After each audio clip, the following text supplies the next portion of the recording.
నమస్తే, నేను సతీష్, సాక్షి straight talk స్వాగతం. ఈరోజు స్ట్రైట్ టాక్లో ఒక ప్రత్యేకత ఉంది. ప్రస్తుతం నేనున్నది బందరు పోర్టు నిర్మాణ పనుల దగ్గర ఉన్నాం. మనతో పాటు బందరు పోర్టు కోసం నిరంతరం మాట్లాడే వ్యక్తి బందరు ఎమ్మెల్యే మాజీ మంత్రి పేర్నాని గురు, ఆయనతో మాట్లాడే ప్రయత్నం చేద్దాం. నమస్తే సార్. మీరు బందరు పిచ్చోళ్ళు అంటారు. నిజంగానే ఈరోజు ఆ ప్రజలు ఎన్నో రోజులకి ఎదురు చూస్తున్నది కళ్ళ ముందు సాక్షాత్కరిస్తున్నట్టుంది కదా సార్? నిజంగా ఇది అదృష్టం అండి. అంటే నా జన్మకి అదృష్టం ఏంటంటే ఈ గడ్డ మీద పుట్టినందుకు. పోర్టు నిర్మాణానికి ప్రయత్నం, అంటే ఈ బందర్లో పోర్టు కట్టాలి అనేటువంటి ప్రయత్నాన్ని ప్రారంభించిన నేనే ఈ పోర్టు పనులను పూర్తి చేసేదానికి కూడా కారణభూతుడు అవటం, దాదాపుగా నా కళ్ళ ముందే పోర్టు నిర్మాణం పూర్తవటం, అనేక రకాల అవాంతరాలు, అడ్డంకులు, విషపు ఆలోచనలు, కుట్రలు, కుతంత్రాలు అన్నింటినీ ఛేదించుకుని ఇవాళ బందర్ పోర్టు నిర్మాణ దశకి శరవేగంగా అడుగులేస్తుందంటే ఒకటి దేవుడు, రెండు జగన్మోహన్ రెడ్డి గారు. ఈ రెండు దేవుడు జగన్మోహన్ రెడ్డి గారికి బుద్ధి పుట్టించాడు. ఆయన సంకల్ప బలం ఈ బందర్ పోర్టు నిర్మాణం పూర్తవటం అనేది నిజంగా మా అందరి అదృష్టం. జగన్ నాయకత్వంలో అవటం ఇంకా అదృష్టం. సార్, సాధారణంగా ఎప్పుడు మీరు చాలాసార్లు చెప్తుంటారు, బందర్ పోర్టు పనులు ఏ రోజైతే కొబ్బరికాయ కొట్టి శంకుస్థాపన చేస్తామో చేసిన మరుసటి క్షణం నుండి కూడా పనులు ప్రారంభం అవ్వాలనేది ముఖ్యమంత్రి గారు చెప్పారంటున్నారు. ఈరోజు అది జరుగుతుందా? మీ కళతో మీరు చూస్తున్నారు కదా, 7 మాసాల్లో దాదాపుగా 2 కిలోమీటర్లు అంటే 2,000 మీటర్లు అంటే ఇప్పుడు 1,400 మీటర్లు పూర్తయిపోయింది. అంటే 1.4 కిలోమీటర్స్ బ్రేక్ వాటర్ పూర్తయిపోయింది. నార్త్ కంప్లీట్ అయిపోయింది. బెర్తులకి ఆల్రెడీ నిర్మాణం మొదలైపోయింది. బెర్తుల నిర్మాణం జరుగుతుంది. డ్రెడ్జింగ్ పనులు జరుగుతున్నాయి. సాయిల్ స్టెబిలైజేషన్ జరుగుతుంది. ఇంకేం కావాలి? రోడ్ నిర్మాణం, పోర్టుకు వచ్చేటువంటి పక్కా రోడ్ నిర్మాణం కూడా పనులు ప్రారంభోత్సవం జరిగింది. రోడ్ నిర్మాణానికి కావలసినటువంటి 90% భూమి కొనుగోలు చేయడం జరిగింది. మరో 10% ఉంది. అది కూడా ఇంకొక 2 మాసం, ఇంకో 60 రోజుల్లో అది కూడా పూర్తవుతుంది. సరే, 30 నెలల్లో ఈ ఫేజ్ 1 ఈ పోర్టుకు సంబంధించి 4 బెర్తుల సామర్థ్యంతో పూర్తి చేస్తామని స్టార్ట్ చేసినట్టు చెప్పారు. ఇప్పుడు పనులు చూస్తుంటే ఎప్పటిలోకి పూర్తి అయ్యేటువంటి అవకాశం ఉంది? మొదటి షిప్ బందర్ పోర్టుకి ఎప్పుడు వచ్చేటువంటి అవకాశం? ఇప్పుడు మెగా ఇంజనీరింగ్ లిమిటెడ్ దీన్ని కాంట్రాక్ట్ తీసుకుందండి. మెగా ఇంజనీరింగ్ లిమిటెడ్ కానీ అట్లాగే మ్యారిటైమ్ బోర్డు, ఏదైతే సూపర్వైజింగ్ ఇంజనీర్ ప్రభుత్వం తరఫున సూపర్వైజ్ చేస్తున్నటువంటి మ్యారిటైమ్ బోర్డు కానీ, వీళ్ళు చెప్పేది 24 నుంచి 25 మాసాల్లో పూర్తి చేసి పోర్టును అప్పచెప్తామండి అని చెప్పి చాలా ఆత్మస్థైర్యంతో చెప్తున్నారు. కాబట్టి ఇది చాలా సంతోషం కదా. పోర్టు మెయిన్ ప్రధానమైన కాంపోనెంట్స్ ఎంతవరకు జరుగుతున్నాయి? ఇప్పుడు బ్రేక్ వాటర్స్ కానీ అదేవిధంగా బెర్తులు. అంటే బ్రేక్ వాటర్లో 2 భాగాలు ఉంటాయండి. బ్రేక్ వాటర్లో 2 భాగాలు కోర్ ఏరియా అంటారు. అంటే ఈ కోర్ లేయరు అంటే సముద్రానికి నీళ్ళల్లోంచి, అంటే మైనస్ రీచ్లోంచి అంటారు. ఈ మైనస్ రీచ్ నుండి సముద్రం నేల అడుగులోంచి పై వరకు నిర్మాణం చేసేటువంటి కోర్ ఏరియా. ఈ కోర్ లేయర్ని పూర్తి చేసే దాంట్లో మరొక 600 అంటే సుమారుగా మరొక 1/2 కిలోమీటర్ పూర్తి చేస్తే కనుక ఫిబ్రవరి 15వ తారీఖు కల్లా టోటల్గా నార్త్ కానీ సౌత్ కానీ బ్రేక్ వాటర్ కోర్ ఏరియా పూర్తయిపోద్ది. కోర్ లేయర్ పూర్తయిపోతే అక్కడి నుంచి వాళ్ళ డిజైన్స్ అన్నీ ఫైనల్ చేసుకుని ఎక్స్పెరిమెంట్స్ జరుగుతున్నాయి. డిజైన్స్ ఫైనల్ చేసేసుకున్న తర్వాత బహుశా మార్చి నుంచి పై లేయర్స్ కూడా స్టార్ట్ చేసేస్తారు. అక్కడి నుంచి అక్కడ నార్త్ సౌత్ పై లేయర్ స్టార్ట్ చేసేస్తాం. టెట్రాపాడ్లు కాస్టింగ్ చేయటం, అట్లాగే బెర్త్ కూడా జూన్కి ఫస్ట్ బెర్త్ కంప్లీట్ చేస్తామని చెప్తున్నారు. రేపు వచ్చేటువంటి 2024 జూన్ కల్లా మొదటి బెర్త్ నిర్మాణం పూర్తవుద్దని చెప్తున్నారు. అట్లాగే డ్రెడ్జింగ్ కూడా రేపు జనవరి నుంచి కూడా డ్రెడ్జింగ్ స్టార్ట్ చేస్తామంటున్నారు. అంటే సైమిల్టేనియస్గా ఏ పని చేసుకుంటూ ఒక 6 మాసాల ముందే పోర్ట్ నిర్మాణం పూర్తి చేసి అప్పచెప్పేదానికి వారు శరవేగంగా పనిచేస్తున్నారు. రాష్ట్రం ఆర్థిక ఇబ్బందులు ఉన్నాయంటున్నారు. ఈ పోర్టు నిర్మాణానికి ఏమైనా ఆర్థిక ఇబ్బందులు ఉన్నాయా? ఎలా దీని ఫైనాన్స్ ప్లానింగ్ ఎలా ఉంది సార్? లేదు, జగన్మోహన్ రెడ్డి గారు దీనికి పక్కా ప్లాన్ తీసుకున్నారు. దీనికి బిజినెస్ మోడల్లో దీనికి లోన్ తీసుకురావడం జరిగింది. డైరెక్ట్గా ఎక్కడా కూడా ఒక్క బిల్లుకు కూడా అడ్డంకి లేకుండా, ఒక్క రోజు కూడా ఆలస్యం లేకుండా దీని నిర్మాణానికి కావాల్సినటువంటి ఆర్థిక భద్రత అంతా కూడా కల్పించారు. దానికి కావాల్సిన ఫండ్స్ అన్నీ కూడా రిజర్వేర్లో చేసి పెట్టారు ఎప్పటికప్పుడు. అందుకే శరవేగంగా ఒక్క బిల్లు కూడా ఒక్క రోజు కూడా ఆలస్యం లేకుండా దీనికి జరుగుతుంది. దీన్ని ఏ పరిస్థితుల్లో అనుకున్న దానికన్నా ముందే పూర్తి చేస్తామని చెప్తున్నారు సార్. కానీ బందర్ పోర్టు అన్నది మీరు చేసింది ఏం లేదు, పేర్నాని చేసింది ఏం లేదు, జగన్మోహన్ రెడ్డి చేసింది ఏం లేదు. మా చంద్రబాబు నాయుడు గారు వేసినటువంటి పోర్టుని ఇప్పుడు వీళ్ళు ఫోటోలు తీసుకుంటున్నారని చెప్పి మీ మాజీ మంత్రి కొల్లు రవీంద్ర శంకుస్థాపన రోజే మాట్లాడారు సార్. ఒకళ్ళకి దేవుడు వరం ఇస్తాడండి. మా కొల్లు రవీంద్రకు కూడా అట్లాగే వరం ఇచ్చాడు. ఏంటి అంటే నిర్లజ్జగా బరి తెగించి అబద్ధాలు ఆడటం. సిగ్గు కూడా పడ్డాయన. సిగ్గు లేకుండా బరి తెగించి అబద్ధాలు ఆడటానికి చంద్రబాబు నాయుడికి 30 ఇస్తే ఇతనికి ₹1 ఇచ్చాడు దేవుడు. ఏం చెప్తాం? జగన్మోహన్ రెడ్డి గారు ప్రభుత్వం రాకముందు మే 22కి ముందు ఇక్కడ ఏముంది? అందరూ సాక్ష్యమే కదా. కొల్లు రవీంద్రకు తెలీదా మాత్రం? ఏం చేశారు? 2014 నుంచి 19 దాకా చంద్రబాబు నాయుడు చేసిన పని ఇక్కడైనా ఒక్కటి చూపించండి. ఒక నయా పైసా పని లేదా ఒక కాగితాల రూపాయన పని. ఏమి? పోర్టుకి దారి కొనలేదు.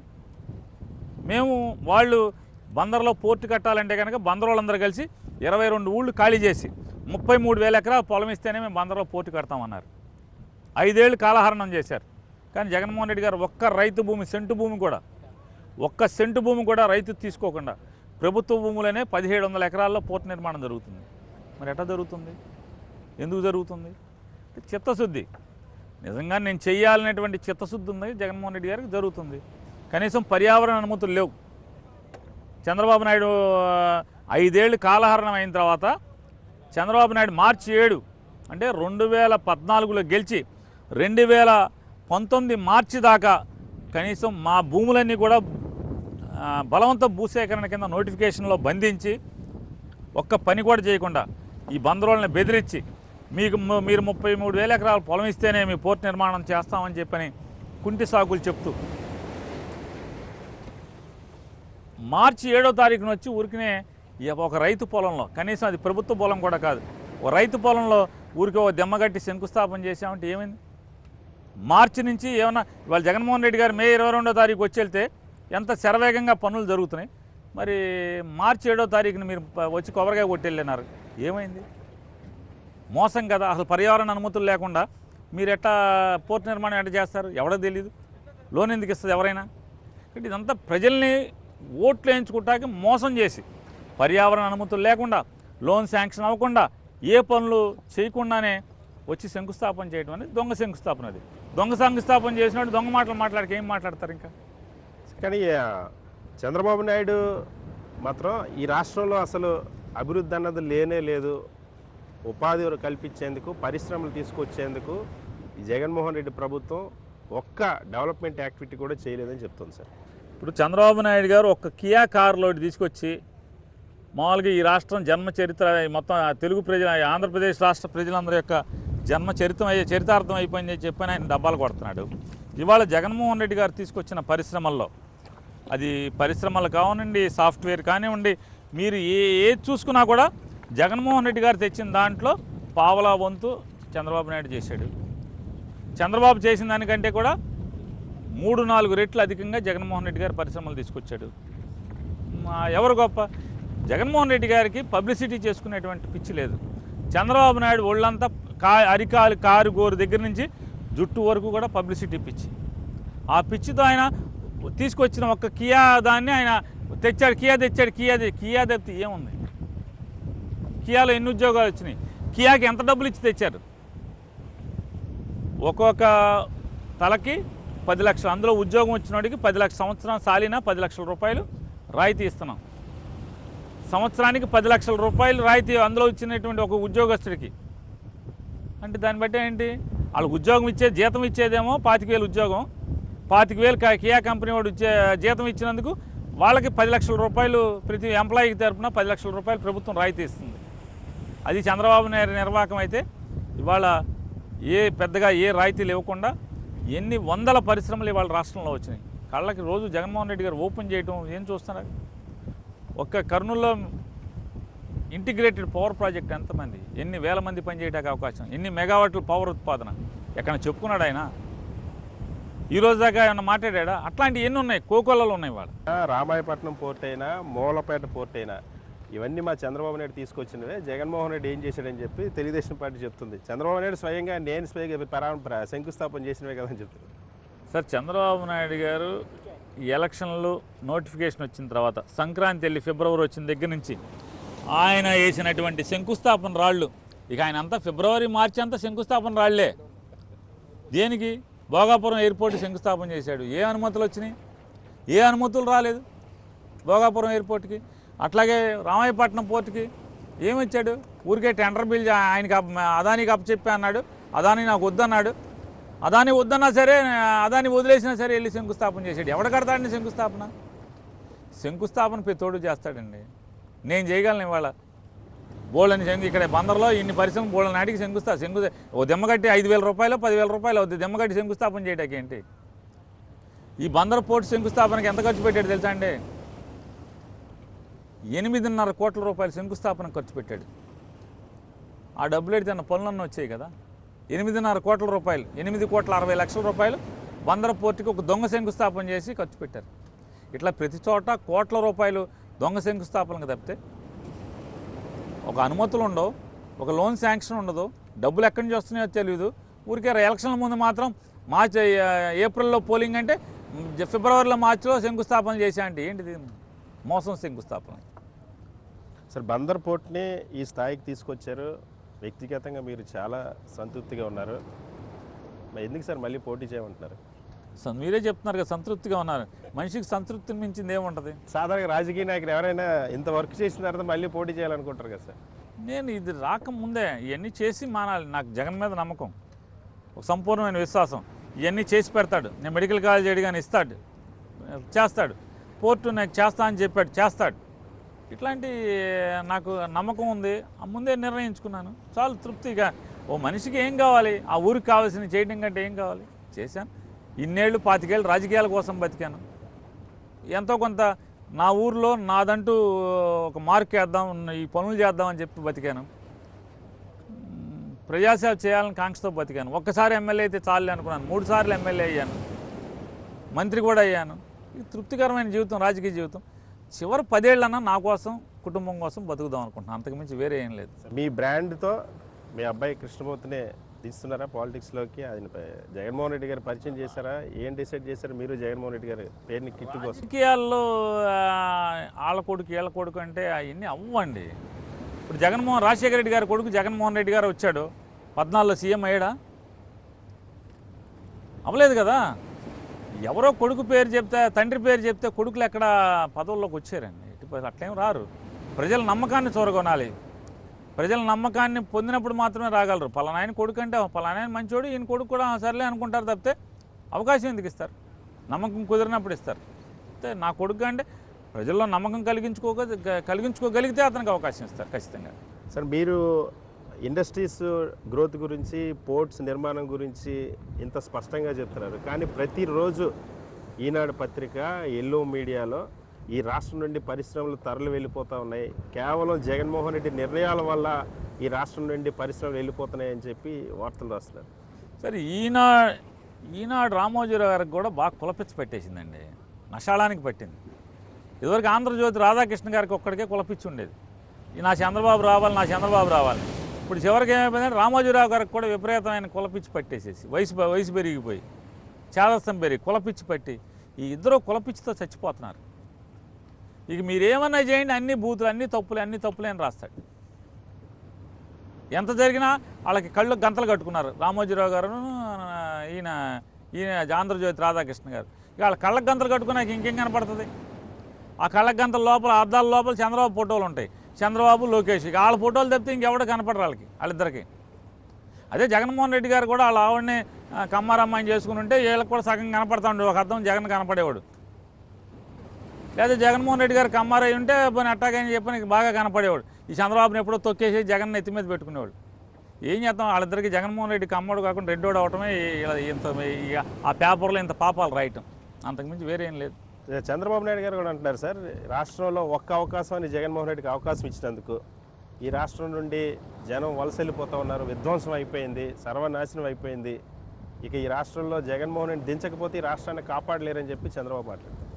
2015-16లో కానీ లేదా 2019లో కానీ 20లో ఒకసారి కానీ గుజరాత్లో మత్స్య కార్మికుల్ని కిడ్నాప్ చేశారు, లేకపోతే వాళ్ళు పాకిస్తాన్ వెళ్ళిపోయారు, పాకిస్తాన్ జైల్లో పెట్టారు, ఇట్లాంటి వార్తలు విన్నాం కదా. 14 నుంచి 19 దాకా ముఖ్యమంత్రి ఎవడు? వాళ్ళు శ్రీకాకుళం నుంచి పొట్ట చేత్తో పట్టుకుని శ్రీకాకుళం వలస ఎందుకు వెళ్ళారు మత్స్యకారులు? ఎందుకు వెళ్తున్నారండి? ఉపాధి కోసం. అదే నువ్వు పగలు తీసావు కదా 14 నుంచి 19 దాకా, మరి ఎందుకు వెళ్ళారు అక్కడ వాళ్ళు? అంటే 14 నుంచి 19 దాకా వీళ్ళు చంద్రబాబు ఉద్యోగం చేశాడు కదా ముఖ్యమంత్రి, మరి ఎందుకు వెళ్ళారు వలసలకి? 19 ఎన్టీ రామారావు గారిని కూలదోసిన దగ్గర నుంచి 1996 దగ్గర నుంచి 2004 దాకా చంద్రబాబే కదా ముఖ్యమంత్రి. అప్పుడు వలసలు లేవా? అప్పటి నుంచి ఇప్పుడు దాకా ఏం పగలు తీశాడన్న? రేపు వస్తే అవి చేస్తాను ఇవి చేస్తా అంటాడు. 14 నుంచి 19 దాకా ఎందుకు చేయలా? ఎందుకు ఇవ్వలేదు? 6 గ్యారెంటీలు అంటాడు. మరి 600 గ్యారెంటీలు ఇచ్చావు కదా, 600 గ్యారెంటీలు ఏమైనాయి? ఈ 6 గ్యారెంటీలు అని బయలుదేరావు ఇప్పుడు మళ్ళీ. చంద్రబాబు నాయుడు అధికారం లేకపోతే అరచేతిలో వైకుంఠం చూపిస్తాడు జనాలకి, అధికారం వచ్చిన తర్వాత ఎత్తి నేలకేసి కొడతాడు, పాతాళంలో కొడతాడు జనాల్ని. వచ్చే ఎన్నికలు ఈ ఉద్యోగం ఏమంటాడు ఆయన కొడుకు నిన్న మొన్న చెప్తున్నాడు, నేను రోడ్డు మీద వెళ్తుంటే బాగా ఆకలేస్తుంటే ఒక బోండాలు ఆవిడ ఉంది, అమ్మ బోండాలు వేసి పెడతావా వేడివేడిగా అన్నాను. ఆవిడ వేడివేడి బోండాలు వేసింది, బోండాలు బాగా తినేశాక ఏం కావాలమ్మా అని అడిగాను. ఏం అక్కర్లేదయ్యా, నీ డబ్బులు వద్దు బిల్లు వద్దు, మా ఇంట్లో పిల్లోడు ఉన్నాడు వాడికి ఉద్యోగం కావాలి, ఉద్యోగం ఇప్పించాడు అడిగింది. అప్పుడు నాకు జ్ఞానోదయం అయింది, ఏ పరిస్థితిలో 20 లక్షల సంవత్సరానికి 20 లక్షల ఉద్యోగాలనే ఆలోచన నాకు వచ్చింది అన్నాడు. మరి 14 ఎన్నికలకు ముందు ఏం చెప్పారు? ఇంటికి ఒక ఉద్యోగం అన్నావు కదా, ఎన్ని ఉద్యోగాలు ఇచ్చావు? ఏమైనా ఆ ఉద్యోగాలన్నీ ఏమైనాయి? అంటే అధికారం కావాల్సి వచ్చినప్పుడల్లా ప్రజలకి అంటే వీళ్ళకి మతి మరుపు ఉన్నట్టు, వీళ్ళకి మైండ్ పోయినట్టు, అప్పుడే కొత్తగా వీళ్ళు రాజకీయాల్లోకి వచ్చినట్టు మాట్లాడతారు. పాత రోజుల్లో 14 నుంచి 19 దాకా వీళ్ళ నాన్న 14 ఏళ్ళు ముఖ్యమంత్రి చేశా అన్నది మర్చిపోతున్నారు. ఈ పాత పాపాలన్నీ వీళ్ళవి కాదు, అన్నీ జగనయ్య అంటున్నారు.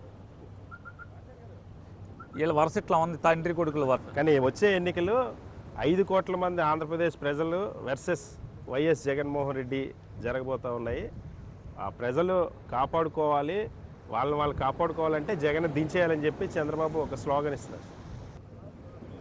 ఒకటే చెప్తాను సార్, ఇవాళ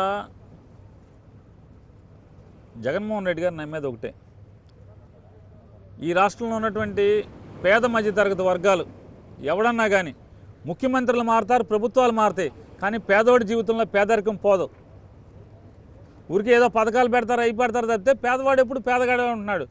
కేవలం ముఖ్యమంత్రులు మార్చలేనటువంటి పోగొట్టలేనటువంటి పేదరికం, ఆ ఇంట్లో పిల్లవాడి ఉన్నత చదువులు మాత్రమే ఆ ఇంట్లో పేదరికం పోగొట్టగలిగామని నమ్మేవాడు జగన్మోహన్ రెడ్డి గారు. అందుకే వేల కోట్ల రూపాయలు ఖర్చు పెట్టి స్కూళ్ళు విద్యా వ్యవస్థని ఆధునీకరణ చేస్తున్నాడు, విద్యా వ్యవస్థను పటిష్టం చేస్తున్నాడు. డబ్బున్నోడి పిల్లలతో పోటీపడి పేదవాడి పిల్లలు కూడా పోటీపడి చదివి ఉద్యోగాలు సాధించేదానికి నైపుణ్యాన్ని ఇస్తున్నాడు. డబ్బున్నోడితో సమానంగా పేదవాడి పిల్లలకు కూడా కంప్యూటర్లు ఇస్తున్నాడు. ఆత్మస్థైర్యం కోసం అరికాళ్ళ దగ్గర నుంచి బూట్ల దగ్గర నుంచి తల వరకు కూడా టిప్ టాప్గా యూనిఫామ్ ఇస్తున్నాడు, అందమైన క్లాస్ రూమ్ ఇస్తున్నాడు. డబ్బున్నోళ్ళ పిల్లలు ఈర్ష్యపడేట్టుగా స్కూళ్ళను తయారు చేస్తున్నాడు. ఇది ఒక ఉద్యమం కాదా? ఇది రిఫార్మ్ కాదా అన్న? ఒక విప్లవం కాదా ఇది?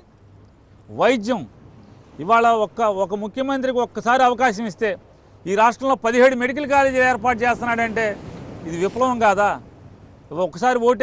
ఒక్కసారి ఓటేయమని అడిగినందుకు ఇది ప్రతిఫలం కాదా? ఇది గొప్పతనం కాదా? చంద్రబాబు జన్మంతా 14 ఏళ్ళు ముఖ్యమంత్రి చేశాడు. 14 ఏళ్లలో ఒక్క ప్రభుత్వ మెడికల్ కాలేజ్ ఎక్కడన్నా కట్టాడా? ఒక్క కొత్త ప్రభుత్వ హాస్పిటల్ ఒక్కటెక్కడన్నా ఓపెన్ చేశాడా ఆయన జన్మకి 14 ఏళ్లలో? లేదే. ఇవాళ కుర్రోడు 50 ఏళ్ళు నిండలేదు, ఒక్కసారి అవకాశం అంటే జనం ఓటేస్తే 17 మెడికల్ కాలేజీలు అంటే ఒక్కొక్క కాలేజీకి 150 సీట్లు. కిందటేడు 5 కాలేజీలు ఓపెన్ అయినాయి. ఈ సంవత్సరం రేపు జూన్లో 5 కాలేజీలు ఓపెన్ అవుతున్నాయి. మళ్ళీ వచ్చే సంవత్సరం మళ్ళీ 7 కాలేజీలు ఓపెన్ అవుతాయి. ఎన్ని హాస్పిటల్స్ కట్టాడు? ఎంతమంది 48,000 మంది వైద్య సిబ్బందిని, డాక్టర్లను కానీ నర్సులను కానీ హాస్పిటల్లో ల్యాబ్ టెస్టులు చేసేవాళ్ళు కానీ 40,000 మందిని గవర్నమెంట్ ఉద్యోగాలను రిక్రూట్ చేశాడు. 1,47,000 మంది సచివాలయ ఉద్యోగస్తులకి, నిరుద్యోగ పిల్లలకి పర్మనెంట్ ఉద్యోగులుగా క్రియేట్ చేశాడు. ప్రభుత్వ ఉద్యోగులుగా 62 ఏళ్ళకి రిటైర్ అవుతారు వాళ్ళు వచ్చినటువంటి పిల్లలందరూ కూడా. ఏ ఊరైనా సరే ప్రతి పేద మధ్య తరగతి వర్గాలు ప్రభుత్వ పథకం కావాలంటే, ప్రభుత్వ కాగితం కావాలి, ప్రభుత్వంలో ఒక పని కావాలంటే, ఒక సర్టిఫికేట్ కావాలంటే ఊరు పొలిమేర దాటకుండా ఇదివరకు ఎండిఓ ఆఫీస్ చుట్టూ తిరిగి, ఎంఆర్ఓ ఆఫీస్ చుట్టూ తిరిగి, ఆర్డీఓ ఆఫీస్ చుట్టూ తిరగాల్సిన పని ఉండేది.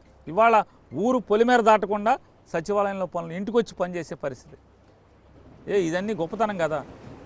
ప్రతి నెల 2,000 కోట్ల రూపాయలు 63 లక్షల చిల్లర మందికి పెన్షన్లు ఇస్తున్నాడు. 63 లక్షల మందికి. భారతదేశంలో ఈ 28 రాష్ట్రాల్లో ఎక్కడ కూడా ఒక్క రాష్ట్రం మీరు చూపించండి కనీసం 9,000 కోట్ల రూపాయల సంవత్సరానికి పెన్షన్లకు డబ్బులు ఇచ్చేవాడు ఎవడున్నాడు? ఇతను 22,000 కోట్ల రూపాయలు డబ్బులు ఇస్తున్నాడు. పేదవాళ్ళకి నయా పైసా లంచం లేకుండా తెల్లవారుజామున నిద్ర లేపి చేతిలో పెట్టే డబ్బులు సంవత్సరానికి 22,000 నుంచి 24 రేపు జనవరి నుంచి 24,000 కోట్ల రూపాయలు. నువ్వేం చేసావు? ఈ డబ్బుని ఏం చేసావు? పడిగాపులు పడి శ్వాస వచ్చేది, పడిపోయేవారు, కళ్ళు తిరిగి పడిపోయేవారు ముసలాం ముతకాయలు అందరూ కూడా పడిగాపులు పడి ఆ గుడి దగ్గర బడి దగ్గర పెన్షన్ తీసుకుంటాకి. ఇవన్నీ ఒక్కసారి ఓటేసినందుకు కాదా? చదువులో నైపుణ్యం అంటే పేదవారందరికి కూడా వాళ్ళ పేదరికం పోటాకి పునాదులు వేస్తున్నాడు. చదువు నేర్పి చదువుని పటిష్టపరిచి పేదవాడు అప్పులు పాలవకుండా వైద్యాన్ని సులభతరం చేశాడు. రోగం వస్తే అప్పులు పాలైపోకుండా వైద్య సౌకర్యం పెంచాడు. సాలీనా 4,000 కోట్ల రూపాయలు ఆరోగ్యశ్రీ కింద ప్రైవేట్ హాస్పిటల్కి డబ్బులు కడుతున్నాడు. సంవత్సరానికి 4,000 కోట్ల రూపాయలు ప్రైవేట్ హాస్పిటల్కి కట్టే డబ్బు. మరి ఇదంతా అభివృద్ధి కాదా? పేదవాడు కుదేలైపోకుండా అప్పులు పాలవకుండా చేయడం మంచి కాదా?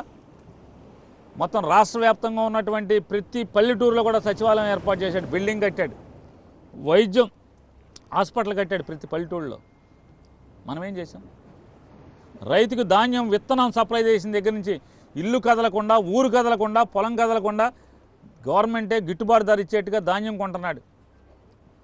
మరి ఇది అభివృద్ధి కాదా? ఇవన్నీ ఇక చెప్పకుండా జగన్ సినిమా అయిపోయింది, అందుకనే ఎమ్మెల్యేలు కూడా ఇప్పుడు వదిలేస్తూ ఉన్నారు, ఎమ్మెల్యేలు మార్చేస్తూ ఉన్నారు అని చెప్పేసి అంటారు. అరే దమ్ము ఉండాలి, దేనికైనా దమ్ము ఉండాలి. అరే నీకు బాగోలేదురా నువ్వు ఆగరా అని చెప్పే దమ్ము నీ చంద్రబాబు నాయుడు 14 ఏళ్ళు ఎప్పుడైనా చేశాడా? ఎప్పటికప్పుడు మాయ మాటలు చెప్పడం, లేకపోతే ఆయన్ని నమ్మించి అప్పుడు చివరి దాకా నామినేషన్ చివరి రోజు దాకా ఆయన్ని ఆఫీసులో కూర్చోబెట్టుకుని ఎవడికో టికెట్ ఇచ్చి పంపడం తప్పితే 6 నెలల ముందు నీకు బాగాలేదు నువ్వు కూర్చో అంటే ఎవడన్నా ఎంతమంది వెళ్తున్నారు? ఎవడ అవసరాలు మారాడు పార్టీ మారి వెళ్తున్నాడు. ఇవాళ నిజంగా జగన్మోహన్ రెడ్డి గారికి సినిమా అయిపోతే నీకే అంత సినిమా ఉంటే పవన్ కళ్యాణ్ కాళ్ళు పట్టుకోవడం ఎందుకు పవన్ కళ్యాణ్ కాళ్ళు పట్టుకోవాలి? వెళ్ళి మోడీ అమిత్ షా కాళ్ళు ఎందుకు పట్టుకోవాలి? వాళ్ళని వీళ్ళని ఎందుకు కలుపుకోవాలి? అది అయిపోయిన తర్వాత ఇంతమంది వాళ్ళని ఎందుకు పట్టుకోవాలి? ఒక ప్రశాంత్ కిషోర్ని ఎందుకు మేము చీకొట్టి ప్రశాంత్ కిషోర్ని ఎందుకు తెచ్చుకోవాలి? సునీల్ కొనుగోలుని ఎందుకు తెచ్చుకోవాలి? వీళ్ళందరూ ఎందుకు కొనుక్కోవాలి? రాబిన్ శర్మని ఎందుకు కొనుక్కోవాలి? ఇంత పనుడివి అయితే అది నీకు వీళ్ళందరూ ఎందుకు? ఓ పవన్ కళ్యాణ్ కావాలి, కేఏ పాల్ కావాలి, కాంగ్రెస్ పార్టీ కావాలి, బీజేపీ కావాలి, కమ్యూనిస్ట్ పార్టీ కావాలి, అందరూ ఎందుకు? నువ్వే అంత పోటీగాడివి అయితే జగన్ కొడతాకి నువ్వు ఒక్కడే రావచ్చు కదా. నీకే ముందు ధైర్యం లేదు. అంటే ఎమ్మెల్యేలని మంత్రులు ట్రాన్స్ఫర్ చేయడం ఏంటి? ఒక దగ్గర చెల్లని రూపాయి ఇంకో దగ్గర చెల్లుతుందని చెప్పి చంద్రబాబు సెటర్ వేస్తున్నాడు మీద. చంద్రబాబు నాయుడు తొంతంత ఏంటంటే ఆయన చేస్తేనేమో రాజకీయం,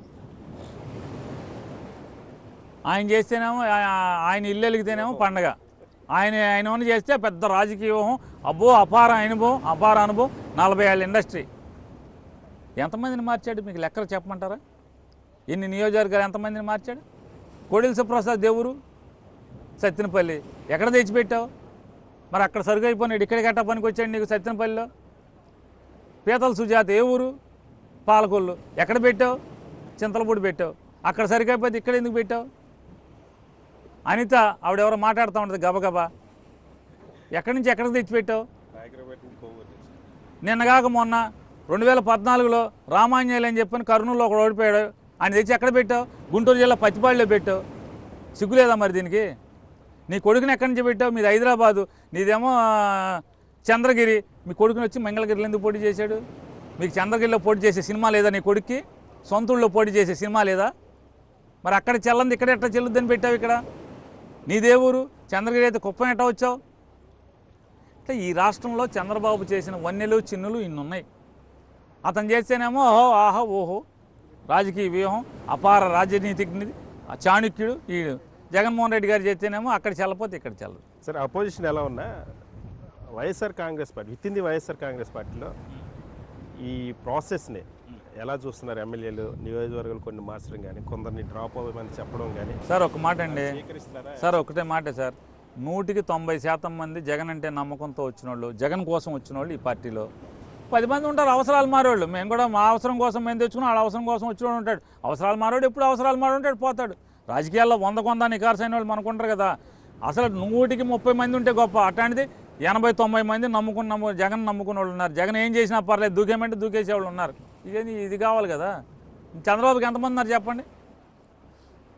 వాళ్ళ అబ్బాయే మంత్రి పదవి ఇవ్వకపోతే మా వాళ్ళకి ఇంట్లో కాపీ ఇవ్వలేదని చెప్తారు, వాళ్ళ అబ్బాయికి మంత్రి ఇవ్వకపోతే. ఈ జగన్ అంటే నమ్ముకున్న వాళ్ళు ఎక్కువ. జగన్ నమ్మి వచ్చిన వాళ్ళు ఎక్కర్లా, మా జీవితం అక్కర్లా, మా రాజకీయం అక్కర్లా, నాకు ఎమ్మెల్యే గిరి అక్కర్లా, జగన్ బాగుంటే చాలనే వాళ్ళే 170-80 మంది మా పార్టీలో ఉన్నారు. ప్రశాంత్ కిషోర్ని తీసుకురావడాన్ని మీతో పాటు ఎల్లో మీడియా కూడా చంద్రబాబుని కార్నర్ చేస్తుంది. ఏంటి సార్ రీజన్? మరి వాళ్ళకి తగులే ఉన్నాయో తెలియదు. మరి వీళ్ళకన్నా ఆయనకి ఎక్కువ పేమెంట్ ఇస్తున్నాడేమో. మరి ఈ జ్యోతి ఈనాడు కన్నా ఎక్కువ పేమెంట్ అక్కడ ఇస్తున్నాడేమో, అందుకని కంగారు పడుతూ ఉంటారు, లేదా ఈడ్చి పడుతూ ఉంటారు. సార్ వైఎస్ఆర్ కాంగ్రెస్ పార్టీ మీద భ్రమలు వాళ్ళ పార్టీ నాయకులకే తొలగిపోయాయి, అందుకనే మా పార్టీలోకి ఎమ్మెల్సీ లాంటి వాళ్ళు చేరుతున్నారని చెప్పి పవన్ కళ్యాణ్ అంటున్నారు. సార్ నేను పవన్ కళ్యాణ్కి ఆయన 20 సీట్లో ఎన్నో తీసుకున్నాడు అంటున్నారు. ఆ 20 సీట్లో నుంచోబెడితే ఎమ్మెల్యే లేకే కదా మా దగ్గర నుంచి మేము సీట్ లేదన్నోడిని తీసుకెళ్ళి నువ్వు నుంచోబెట్టుకుంటున్నావు. నీకు నిజంగా అంత సరికే ఉంటే మా దగ్గర నుంచి ఎందుకు? నువ్వు 3-4 ఏళ్ళ మంది 2 ఏళ్ల ముందు ఏం చెప్పావు? ఒక సంవత్సరం ముందు ఏం చెప్పావు? ఇప్పటంలో ఏం చెప్పావు? ఒక్క వైసీపీ వాడిని మా ఇంట్లో మా దొడ్లోకి కూడా రానివ్వను, కాళ్ళకాడ నుంచో పెడతా, అక్కడి నుంచో పెడతా, మా గేట్ కాడ ఆఫీస్ గేట్ కాడ నుంచో పెడతా అన్నావు. మెళ్ళ మీద ఎక్కించుకుంటున్నావు కదా, ఆడు ఈరుడు చూడు అని చెప్తున్నావు కదా. పాపం పవన్ కళ్యాణ్ సినిమా అయిపోయింది సార్. ఈ పవన్ కళ్యాణ్ సినిమా అతని గురించి మనం ఇప్పుడు అతని గురించి మాట్లాడినా కూడా అయిపోయినోడి మీద రాళ్ళు వేయటం కూడా. 10 ఏళ్ళు జగన్మోహన్ రెడ్డిని అధికారానికి దూరంగా ఉంచుతాను, తెలుగుదేశం పార్టీతో నా పొత్తు 10 ఏళ్ళు కొనసాగుతుందని చెప్పేసి పవన్ కళ్యాణ్ అంటారు. పవన్ కళ్యాణ్లో ఒక కవి హృదయం ఉంది ఆయన దగ్గర. కవులు ఎంతసేపు ఏంటంటే కళ్ళు మూసుకుని ఊహించుకుని రాసేస్తూ ఉంటారు, ఇది జరిగింది అది జరిగింది అని చెప్పి. ఎక్కువ మంది సహజం ఫిక్షన్ రాస్తారు, ఎక్కువ ఫిక్షనే కదా. ఆయన కూడా ఒక కవి హృదయం ఉంది. కళ్ళు మూసుకుని అది జరిగిపోయింది ఇది జరిగిపోయింది, లేదా అది చేస్తాను ఇది చేస్తానని చెప్పని ఓకే కోతలు కోసేస్తూ ఉంటాడు. కోతలు రాయడని చెప్పి సినిమా చిరంజీవి గారు తీశాడు. అసలు ఆ సినిమా టైటిల్ పవన్ కళ్యాణ్ కరెక్ట్గా బాగుంటుంది సార్. పవన్ కళ్యాణ్ అసలు ముఖ్యమంత్రికే పనికిరాడు, ఓ పొత్తులో ఎప్పటికైనా ముఖ్యమంత్రి మా నాన్న చంద్రబాబు నాయుడు అని చెప్పి లోకేష్ ఒక సర్టిఫికేట్ ఇచ్చాడు.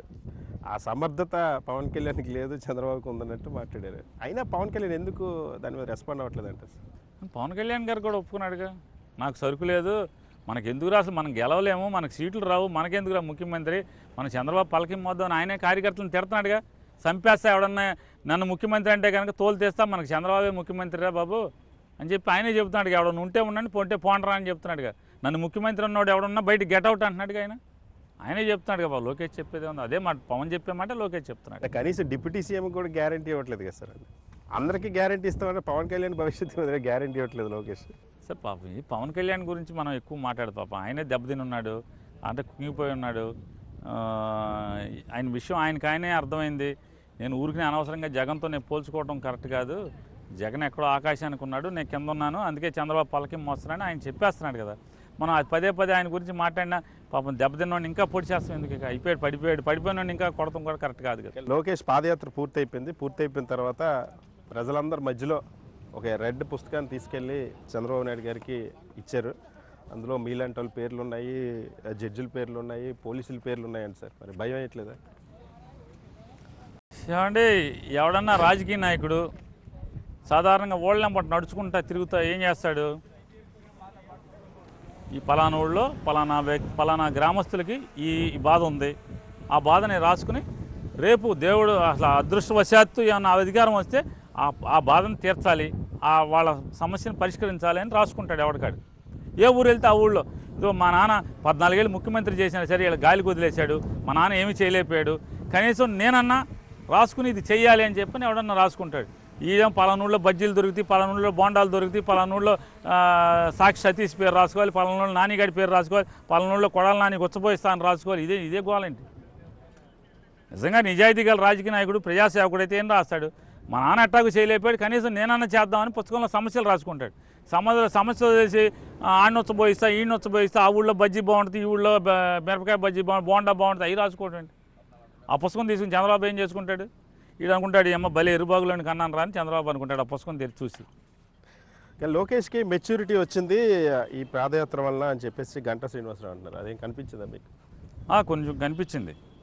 వాస్తవాలు చెప్పడం, పవన్ కళ్యాణ్ పనికిరాడు సీఎంగా, మా నాన్నే ముఖ్యమంత్రి, పవన్ కళ్యాణ్ పల్లకి మోయటమే, పవన్ కళ్యాణ్ ఉప ముఖ్యమంత్రి కూడా అవదు, అదంతా మెచ్యూరిటీ కదా. బాలకృష్ణ ఈ సభలో పాల్గొన్నారు మొన్న యువగల ముగింపు సభలో. కనకపు సింహాసనం మీద సునకాన్ని కూర్చోబెట్టినట్టు ఈ రాష్ట్రాన్ని జగన్మోహన్ రెడ్డి చేతిలో పెట్టి నాశనం చేశారు, ఈ ప్రభుత్వం దించడం కోసం నేను దేనికైనా తెగిస్తానని అంటాడు. అంటే అది ఏంటంటే వాళ్ళ బావ గురించి మాట్లాడుకోలేక ఈ మాట్లాడుతుంటాడు సార్. వాస్తవంగా ఆయన, వాళ్ళ అన్నదమ్ములు, వాళ్ళ అక్కలు, అందరూ వాళ్ళ చెల్లెళ్ళు అందరూ కలిసి కనక సింహాసనం మీద వాళ్ళ నాన్న కూలదోసి వాళ్ళు కూర్చోబెట్టారు సునకాన్ని. దానికి ఆ ఏడుపు, అది ఏడవలేక ఇది ఏడవటం తప్పితే కనక ఎన్టీ రామారావు లాంటి గొప్ప ధర్మాత్ముడిని, మంచి జనం మనిషిని, అమాయకుడిని, వాళ్ళ నాన్నని, కన్న తండ్రిని కూలదోసి కూర్చోబెట్టి సునకాన్ని కూర్చోబెట్టింది వాళ్ళు. ఇవాళ చించి ఇన్నేళ్ల తర్వాత ఇవాళ ఏడిస్తే ఉపయోగం ఏమిటది?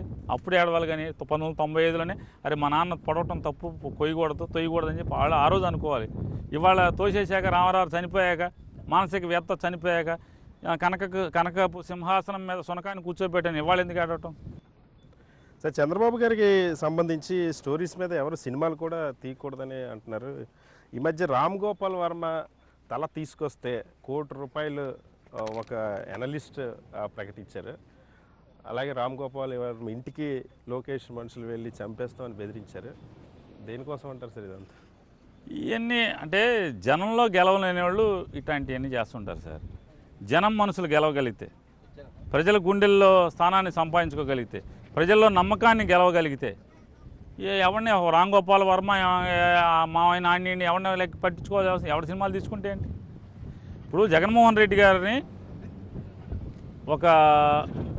అంటే ఆయన వ్యక్తిత్వాన్ని భయంకరంగా, దుర్మార్గంగా, కిరాతకంగా ఎంత నీచానికి దిగజార్చాలో అంత నీచానికి ఒడిగట్టారు జగన్మోహన్ రెడ్డి గారు. కానీ వైఎస్ఆర్ కాంగ్రెస్ పార్టీ వాళ్ళు కానీ ఆంధ్రజ్యోతి రాధాకృష్ణ ఇంటికి వెళ్ళి, లేకపోతే ఇదినాడు రామోజీరావు ఇంటికి వెళ్ళి, స్టూడియోకి వెళ్ళి ఏమన్నా ఎక్కడి నుంచి అన్న బెదిరించారు ఏమన్నా? ఈ అచ్చెన్నాయుడిని లేకపోతే అయ్యన్న పాత్రుడిని ఆవిడ ఇంటికి వెళ్ళిన వెళ్ళి తిట్టారేంటండి? అరే ప్రజలను చూసుకుంటే చాలరా, మీ నోళ్ళే మూత పడతాయని చెప్పి అనుకున్నారు. ప్రజల్లో లేనోడు ఏం చేస్తాడు? రేపు ఇవన్నీ మన గురించి నిజాలు తెలిసిపోతాయి కాబట్టి అన్నీ బెదిరింపులు చేస్తాడు. అందులో రామ్ గోపాల్ వర్మ అసలే మామూలు తిక్కలోడాడు, ఎవరిని లెక్క చేయడు. ఈ ఉడత ఊపులకి అతనేమీ చింతకాయలు రాల్చే రకం కాదు. వీళ్ళ బతుకులన్నీ చూపిస్తున్నాడని ఏమీ చేయలేక ఇప్పటికే జనంలో దిగజారున్నాం. ఈ సినిమాలో ఈ రామ్ గోపాల్ వర్మ సినిమా వస్తే పవన్ కళ్యాణ్ మా పరిస్థితి ఇంకా మరీ కుక్కలు చింపిన విస్తరవుద్దని చెప్పని కంగారులో ఇప్పుడు జనం అతను తిడతాం అంతే. ఈ దగ్గుబాటి వెంకటేశ్వర గారు తాజాగా చాలా రోజుల తర్వాత మీడియా దగ్గర మాట్లాడారు సార్. నేను వైఎస్ఆర్ కాంగ్రెస్ పార్టీ తరఫున పోటీ చేసి ఓడిపోవడం మంచిదైంది, లేకపోతే నేను ఇప్పుడు రోడ్ల మీద తిరగలగలవన్నా వైసీపీ ఎమ్మెల్యే అయితే అని చెప్పేసి మాట్లాడతాను. అంటే దగ్గుబాటి ఇవాళ మనం చూస్తుంటే దగ్గుబాటి వెంకటేశ్వరరావు గెలవపోవడమే మంచిదిందండి. గెలిచి ఉంటే మామూలుగా వైఎస్ఆర్ కాంగ్రెస్ పార్టీ ఎమ్మెల్యే గోడ దూకి తెలుగుదేశంలోకి వెళ్ళాడు, తోడుల దగ్గరికి వెళ్ళిపోయాడు, మనం వార్త చూడాల్సి వచ్చేది. కాబట్టి వైఎస్ఆర్ కాంగ్రెస్ పార్టీ పరంగా ఓడిపోవడమే మంచిదైంది. సార్, వై నాట్ 175 అన్న ఒక టార్గెట్తో ఎలక్షన్ వ్యూహం అంతా కూడా రచిస్తున్నారని చెప్తున్నారు. సో ఇప్పటికీ నమ్మకం ఉందా? అదే టార్గెట్ కోసం అదే స్లోగన్తో ఎన్నికలకు వెళ్ళబోతూ ఉన్నారా? ఇంకా 100 రోజులు ఎలక్షన్ ఉంది. సరే, జగన్మోహన్ రెడ్డి గారు ఒకసారి ఒక మాట చెప్పి ఒక పూట చేయడం. చంద్రబాబు కాదు, పూటకొక మాట, రోజుకొక మాట, నెలకొక మాట మార్చే రకం కాదు. అతని టార్గెట్ 175. నేను ప్రజలకి దగ్గరగా ఉన్నాను, మీ ఇళ్లలో మేలు జరిగితే నన్ను ఆదరించండి. మీ ఇంట్లో పేద మధ్యతరగతి వర్గాల్లో కానీ మీ ఇంట్లో ఒక మేలు జరిగితే మాత్రమే నన్ను ఆదరించమని చెప్తున్నాడు. దమ్ముగా చంద్రబాబు జన్మంతా ఎప్పుడు అసలు పుట్టిన కాడి నుంచి, అంటే రాజకీయాల్లోకి వచ్చిన కాడి నుంచి ఇప్పుడు దాకా ఎప్పుడన్నా ఒకసారి ఓటు అడిగాడా? మీ ఇంట్లో మేలు చేస్తే మాత్రమే నాకు ఓటు నేను ఎప్పుడు అడిగాడు చంద్రబాబు? లేదా ఈ రాష్ట్ర రాజకీయాల్లో ఇంకెవరన్నా అడిగారా? మీ ఇంట్లో మేలు చేస్తేనే నాకు ఓటేయండి, లేకపోతే ఓటేయబాక నన్ను అడిగినోడు ఎవడన్నా ఉన్నాడా? టార్గెట్ 175 ఖచ్చితంగా. మళ్ళొకసారి కూడా చెప్తున్నాం, ఈ రాష్ట్రంలో ఏ ఇంటికైనా లేదా ఏ వ్యవస్థకైనా మేలు జరిగితే మాత్రమే జగన్కి ఓటేయండి. Thank you so much sir.